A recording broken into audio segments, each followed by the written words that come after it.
perfect example si BJ doon kasi ano lang yan, medyo mayabang lang siya sa Facebook sometimes. Pero pag nakita niyo yung cellphone niya pa nung high school.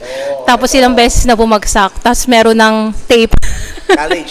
College pala, sorry, college. Cellphone ko nung college ako, pero Puro tape na. kung makikita nyo, ayan puro tape na yan, guys. Yeah. Ayan tape na yan lahat. Yan yung cellphone ko ngayon. Pero Ayan. gumagana pa rin, di ba? And Ayan. hindi nyo talaga siya makikita na bibili ng any item sa SM.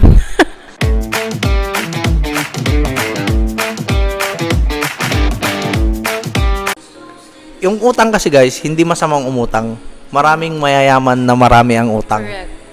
Kung mas marami ang utang mo, mas mayaman ka, ganun yung sinasabi nila. Pero, dapat alam mong gamitin yung tama, yung inutang mo. Correct. Di ba?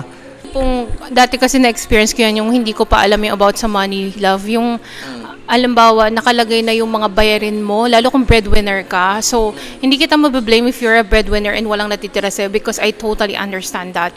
But somehow, some way, katulad ko, parang I've been successful with that because yung dati, sakto lang talaga yung pera ko para mapambayad sa lahat ng mga kailangan ng magulang ko, mga kapatid ko, nagpaaral ako, ganon. Pero ngayon, good thing, good Lord, kasi tapos na ako sa era na yon. Like right now, sa aming mag-asawa, ang rule namin, 50% of our income, minsan nga more than 50% talaga, napupunta lang sa investment. Kasi yun ang priority namin since we're starting a family. Invest.